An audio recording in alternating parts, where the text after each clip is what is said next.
वरना तो आजकल के हालात कैसे हैं वो तो किसी से छिपे हैं नहीं। राम राम राम राम मत पूछिए। सबसे जो 4 संबंध होते हैं, माता पिता का संबंध, पति पत्नी का संबंध, भाई भाई का संबंध, लेकिन जो गिरावट आई है मत पूछिए। ये पत्नियां पति को पहले दुत्कारने तक सीमित थी, अब मारने लगी। हे राम राम राम, अखबार को आप देख लो, अब तो आदमी बहुत यूजुअली हो गया है, उसे लगने लगा है कि ये तो होता ही है, हर दिन ऐसी घटनाएं हो रही हैं। और अगर अभी हम नहीं जागे, हर स्तर पर हमारा जीवन गिर रहा है।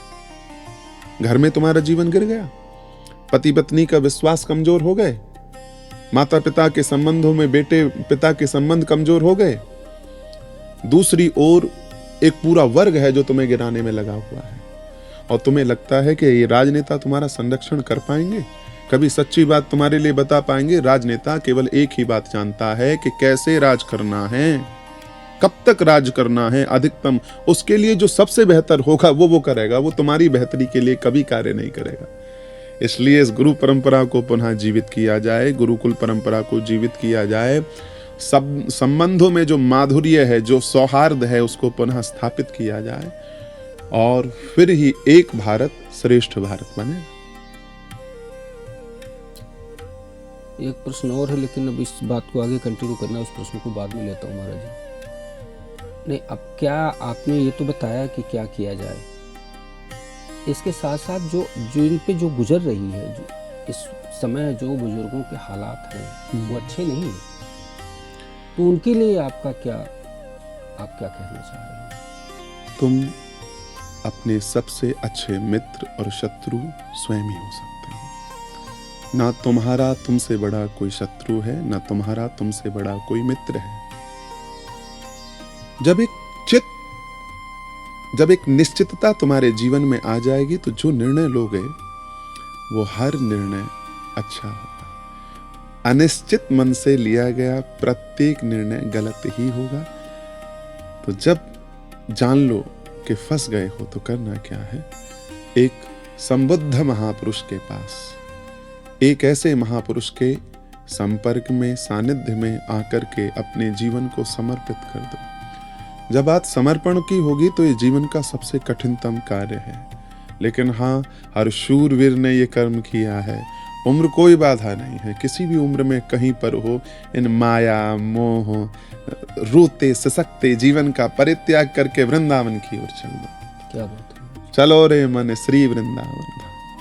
और यहाँ जब तुम आ जाओ, तो एक छोटे से अपने जीवन की राशि अगर तुम्हारे पास है तो वो दे दो, वो भी नहीं है तो समय तो तुम्हारे पास है, अपना समय दे दो समर्पित होकर के किसी आश्रम का, और किसी आश्रम का नहीं, आचार्य मनीष कौशिक जिस राम रसायन धाम का हम निर्माण कर रहे हैं, आप वहां आ जाओ, चले आओ, खाली झोली लेकर के चले आओ, झोली में कुछ तुम्हारे पास है उसे लेकर के चले आओ, फिर यहाँ रहो।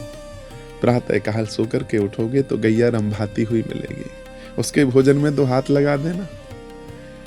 स्नान करना यमुना के पावन तट पर, और स्नान करने के बाद दिव्य मंत्र वेद ध्वनि हो रही है, उस वेद ध्वनि के साथ जो दिव्य वातावरण का निर्माण हुआ है, बस उसमें बैठ जाओ।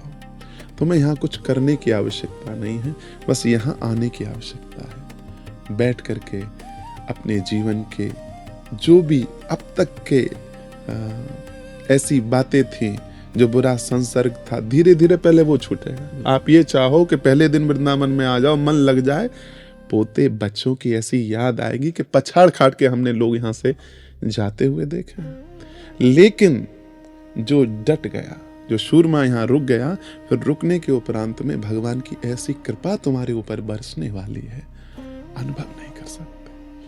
भगवान उस जमाने की तरह तुम्हारी परीक्षा लेने के लिए नहीं आएंगे कि तुम्हारी परीक्षा किसी राजा की तरह ली आएगी, या तुम्हारी परीक्षा राजा हरिश्चंद्र की तरह ली जाएगी। नहीं नहीं, इस युग में तो भगवान तुम्हारे मन के अंदर बैठकर ही तुम्हारे परिवार, स्वजन, प्रियजन, तुम जिन्हें मानते हो वो प्रियजन तुम्हें नहीं, ऐसे ऐसे लोग देखे। एक सेठ जी हमारे, उसके पुत्र ने ऐसा दुत्खारा, पर फिर भी उनका मन इसलिए ललायत रहता, एक बार अपनी पोती का दर्शन हो। क्यों?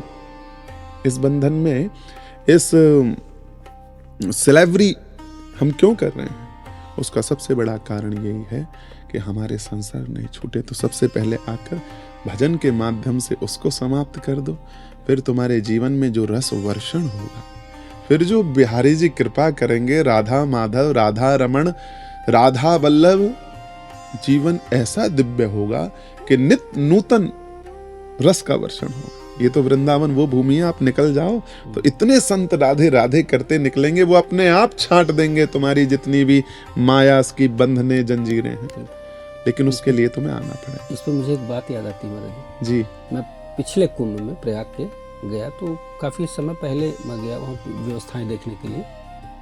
तो वहाँ एक संत मिले मुझे, मैं गंगा जी को प्रणाम कर रहा था और पीछे देखा तो एक कुटिया सी बनी थी, एक बुजुर्ग संत चारपाई पे बैठे हुए रामायण का पाठ कर रहे हैं और माता जी भोजन बना रही थी। सही कहूँ महाराज जी, मैंने उनको देखा ना, मुझे लगा भगवान शिव बैठे हुए, माँ पार्वती उनके लिए भोजन बना रही। दौड़ करके गया, लेट गया मैं